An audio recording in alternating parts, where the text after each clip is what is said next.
तो अब Nifty metal index का आउटलुक सबसे पहले हम समझते हैं कि निफ्टी मेटल इंडेक्स क्यों महत्वपूर्ण है अगर हम उसके इंडेक्स के स्टॉक्स देखना चाहते हैं कि वो अपसाइड जाएंगे या नहीं जाएंगे। इस इंडेक्स में भारत की प्रमुख मेटल कंपनियां शामिल हैं। जब इंडेक्स मजबूत होता है तो अक्सर उसके अधिकांश स्टॉक भी प्रदर्शन करते हैं। हाल के करेक्शन के बाद अब इंडेक्स में कुछ सकारात्मक संकेत देखने को मिल रहे हैं। सेलिंग प्रेशर पहले की तुलना में कम होता दिखाई दे रहा है।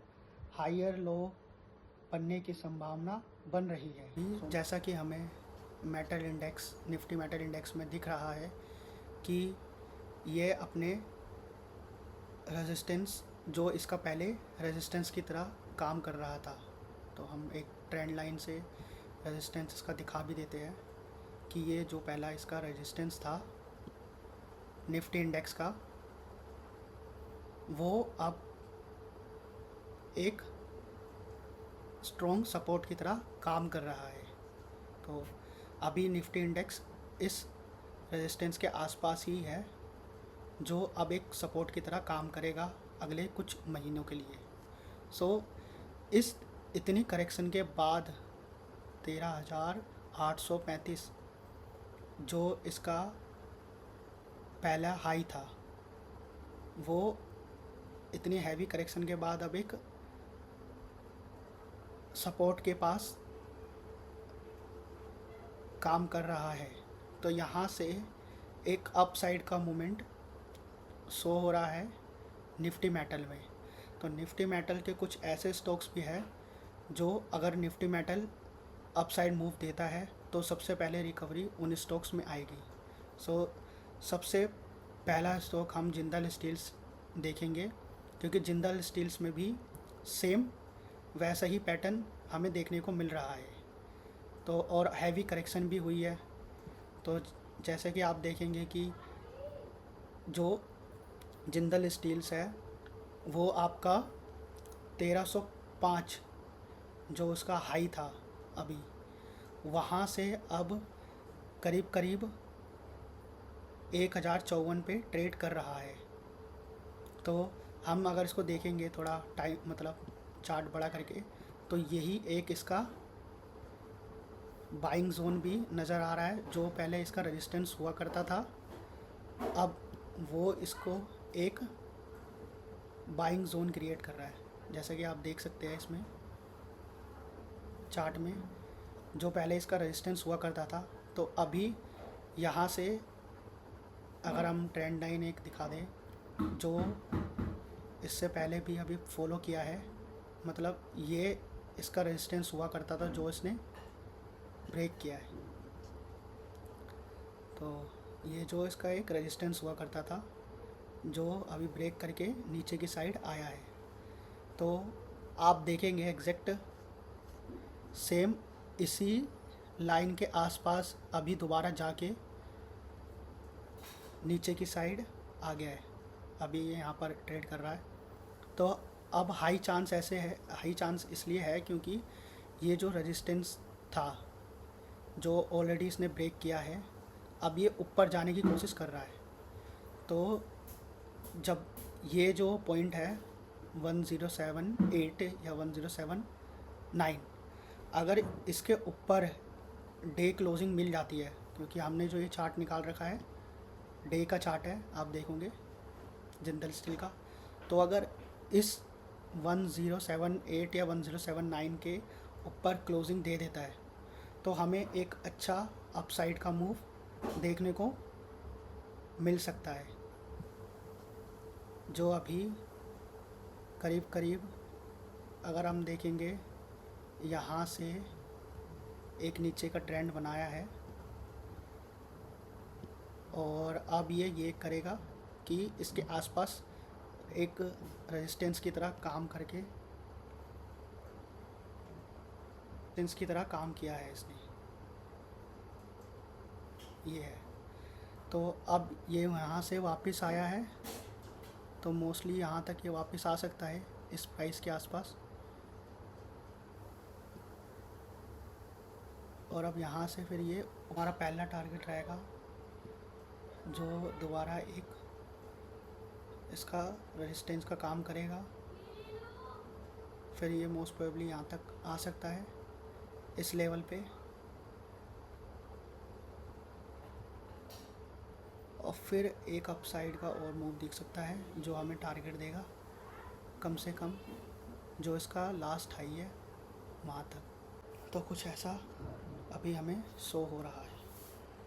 ये अपने एक बाइंग जोन, इसको हमने ये बाइंग जोन डिसाइड करा है क्योंकि यहाँ पर बहुत टाइम तक जिंदल स्टील अपना टाइम लिया है इसने अब मूव दिखाने के लिए। तो ये एक जो रेजिस्टेंस था पहले, अब देखेंगे हम ये एक सपोर्ट की तरह काम कर रहा है। तो अब ये एक सपोर्ट की तरह काम कर रहा है। तो जैसे कि मेटल इंडेक्स में भी सेम पैटर्न यही बन रहा था कि एक हैवी करेक्शन आई है और इस करेक्शन के बाद हमको अपसाइड मूव देखने को मिल सकता है। तो मैंने आपको दिखा भी दिया है ट्रेंड लाइन से कि ये इसका रेजिस्टेंस है। आप देखेंगे फ्राइडे के दिन में एग्जैक्ट इस पॉइंट से नीचे की साइड आया। तो अभी ये अप साइड मूव दिखाना भी इसका बाकी है। तो यहाँ से 1 से 2 महीने में हमको जो इसका हाई हुआ करता था जिंदल स्टील का 1292 है, 1292 है। सो यहाँ तक के हमको टारगेट मिल सकते हैं अगले 1 से 2 महीने में। तो पहला स्टॉक जो है जो अप साइड मूव दिखा सकता है वो हमारा जिंदल स्टील है। अब सेम एज इट इज़ दूसरा स्टॉक और है जो अभी हैवी करेक्शन के बाद अप साइड एक ट्रेंड फॉलो करने की कोशिश कर रहा है, जैसे हम जिंदल स्टील में देखा और मेटल इंडेक्स में भी हमने देखा। तो सेम चीज़ सेम पैटर्न हमारा टाटा स्टील में भी है। तो टाटा स्टील जो एक अभी सपोर्ट है उसी पे ही अपना ट्रेंड कर रहा है। तो अपने सपोर्ट के पास पे ट्रेंड कर रहा है और यही हमारा एक बाइंग एरिया भी है, बाइंग जोन जो हम देख सकते हैं, यही हमारा एक बाइंग जोन भी है। तो ये हमारा एक बाइंग जोन है। तो अब यहाँ से इसमें भी एक कि यहाँ से भी एक अच्छा मूव हमें देखने को मिलेगा। तो इसका भी हम बना देते हैं ये हैवी करेक्शन जो हमें देखने को मिली है। अब यहाँ पर टाटा स्टील एक सपोर्ट लेने की कोशिश कर रहा है और सेम एज इट इज़ जैसे हमने देखा था जिंदल स्टील में हुआ था। तो अब कुछ ऐसा ही होने वाला है इसमें भी है। तो कुछ ऐसा करके ये पैटर्न बना सकता है जो हमें अपसाइड का मूव दिखा सकता है। जो इसका लास्ट हाई है अप्रोक्स हमारा टारगेट जो होगा वो वही होगा 223 से 224 के आसपास का। फर्स्ट टारगेट हमारा जो है वो यही रहेगा हाई, क्योंकि इतनी करेक्शन के बाद हम कम से कम 1 से 2 महीने में एक्सपेक्ट करेंगे कि जो इसका हाई था वहाँ पर ये दोबारा से जाएगा। ठीक है। और जो मेरा तीसरा स्टॉक है वो है हिंदुस्तान जिंक। हिंदुस्तान जिंक पे भी मैंने कुछ ऐसा पहले से ही बना रखा है और ये मैंने अपनी शॉर्ट वीडियो में भी दिखाया था कि ये हमारा हिंदुस्तान जिंक का बाइंग जोन है, जो मैंने अपनी वीडियो में मतलब शॉर्ट्स में दिखाया भी है कि इस एरिया के आसपास में मैंने जो बाय का रिकमेंडेशन दिया था वो 519 के रेट पे दिया था, मतलब 519 के रेट पे दिया था, जो अभी उससे ऊपर की साइड पे ही ट्रेड कर रहा है। तो ये भी मतलब अभी एक अच्छा प्राइस है जिस पे हम बाय कर सकते हैं और हम जो हमारा फर्स्ट 578 का भी टारगेट लेके चल सकते हैं इसमें।